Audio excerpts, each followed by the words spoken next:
Friends, the story starts with a girl named Shin. She sees weird red lines above two people standing outside her house. She even sees these lines above her neighbor's head. She can spot these red lines on the heads of people on TV too. Since she was born, Shin has been able to see these lines on everyone's heads. These red lines connect people who have had physical relationships. When Shin was little, she drew pictures of these lines and accidentally exposed her dad's affair, which made her mom angry when she saw it. He killed his father, and ever since Shin found out that these lines could actually take someone's life, he's been silent. Shin tried to end his own life multiple times, but some force wouldn't let him die. He always managed to survive somehow. So Shin decided to find out why these red lines appeared to him, and because of that he just stayed at home. He didn't go outside or talk to anyone. His new neighbor kept trying to talk to him, but Shin didn't respond. He just looked at her life fruits after she left. She picks it up, then the scene shifts to a criminal detective, Han Jae-wook. Yi-wook is a total playboy. The countless red lines we saw earlier were all his. So there's this girl, Sunna, who's being bullied at school. These kids asked Sunna for money. She didn't bring the money, so they're beating her up. This girl, Kim Sunna, threatens her, saying if she doesn't listen next time, she'll throw her down right there. Then the scene shifts back to Yi-wook. He's at a crime scene where a girl has been murdered, next door. When asked, they found out that a guy wearing a helmet had come here at night. The neighbors thought he must be a food delivery guy, but this girl hadn't ordered any food. Then the scene shifts to Shin. He also saw the news and noticed the same helmeted guy going into a house. That guy only had one distinguishing feature, a scar. Right then, Shin saw that same guy coming into his neighbor's house. Shin started to think that this was the murderer. He called the police and told them a guy with a helmet had come right in front of his house. But that guy to murder.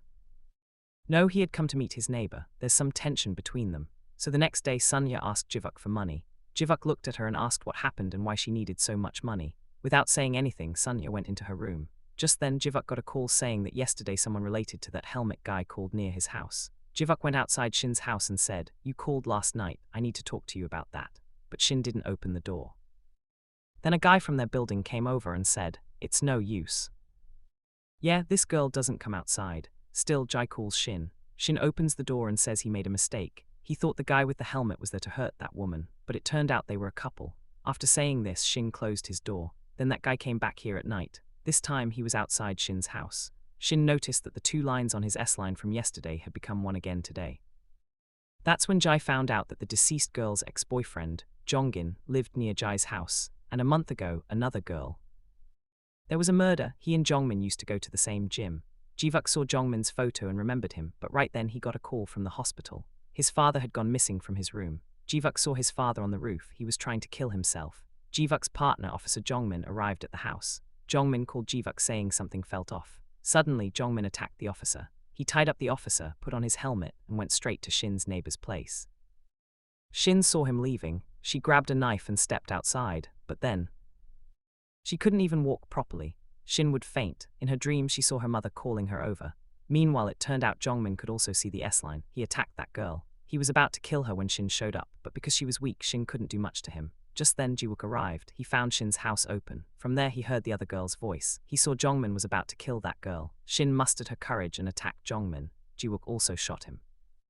He dies, that man died, and his line disappeared too. So Shin overheard that man talking about this line. She started wondering how that could be. Was the man able to see those lines because of those glasses? And this is what came out. Ji-wook's niece knows Shin. They used to go to school together. Sunya told Ji-wook how Shin's mom ran away after killing his father. Meanwhile, Shin began to remember how that girl said thank you to her. For the first time in her life, Shin felt that because of her powers, she could actually help someone. She could have saved her life, and just then she got a message saying, "I see those S-lines too. Come to school, come." So the next day, Shin got her whole house set up. Then the scene shifts to school. Here, the kids kept bullying Sunya. This girl started reading a love letter written by Sunya that led to a fight between Sunya and her. Their teacher came and stopped the fight. But shortly after, Sunya found those glasses, and Ji-wook got a room in the murderer's house, which was filled with red color. This red color was linked to those S-lines. So Sunya started seeing those red lines everywhere. Her whole head was just filled with lines. Seeing this, she got scared. She went out for a walk around the neighborhood. She could see everyone's S-lines all over the city. One morning, when Ji-wook offered to drop Sunya to school, she saw his S-lines and didn't even sit next to him. At school, Sunya found out about everyone's relationships. She noticed that a girl named Lee's line was heading towards the staff room.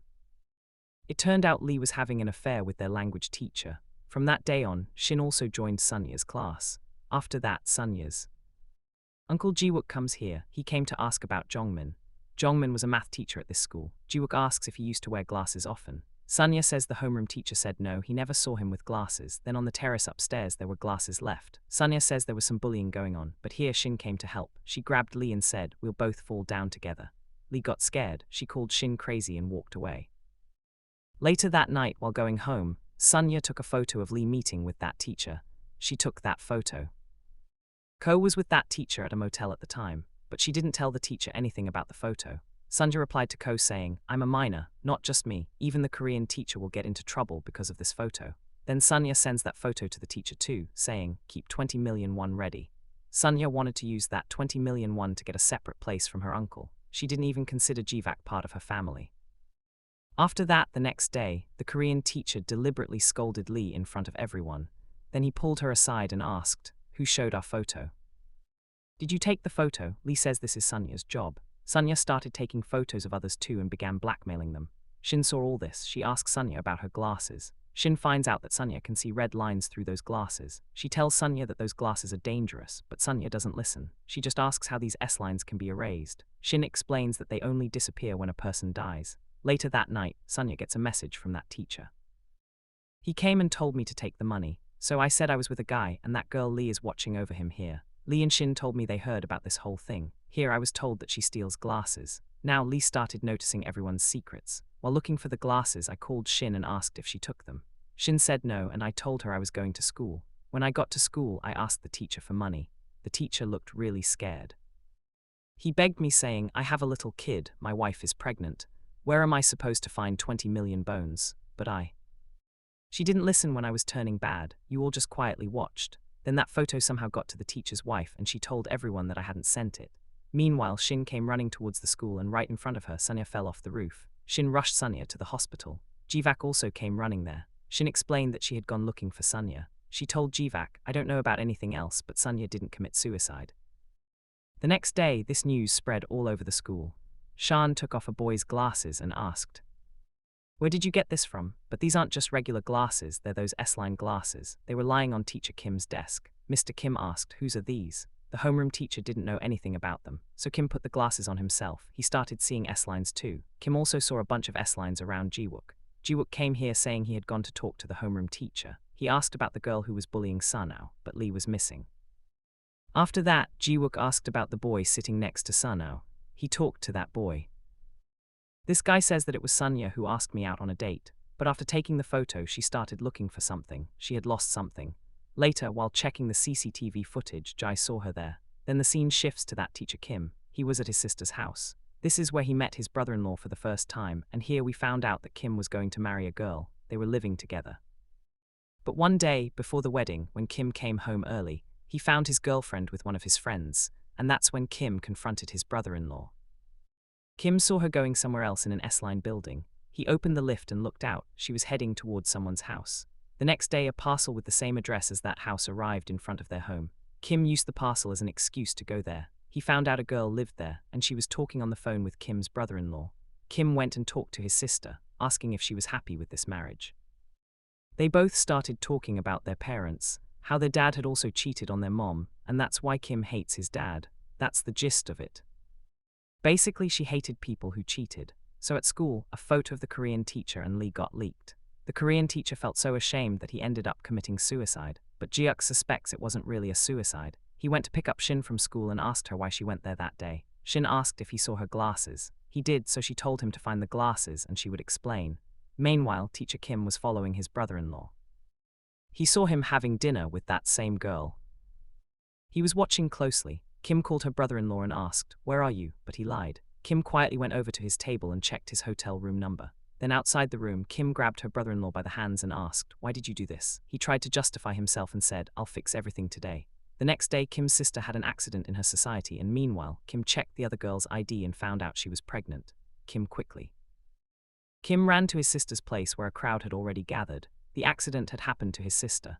Kim's sister asked him, "Why did you do that?" She was blaming Kim. Just then, her brother-in-law showed up. Instead of going to Kim's sister, he went straight to that girl. Seeing this, Kim started hitting him, but his sister stopped him. That's when it came out that the guy Kim thought was his brother-in-law wasn't actually related. Turns out, he was having an affair with Kim's sister, and he was actually the husband of that other girl, and yesterday Kim had. When he got caught, he ended his affair with Kim's sister. Because of that, Kim's sister, who was devastated, tried to kill his pregnant wife. Then the scene shifts to Jiwook. He says he was searching the room. From there, Jiwook goes to Shin and asks, "What's this in Suna's diary, and what are these glasses Suna was wearing?" So Shin tells Jiwook about the S-line. Jiwook says, "So you think someone took Suna's glasses and pushed her off the roof?" Shin replies, "Maybe she did it herself." People were blackmailed. Zeke also found out here that Shin could see red lines from birth, which is why she used to stay alone.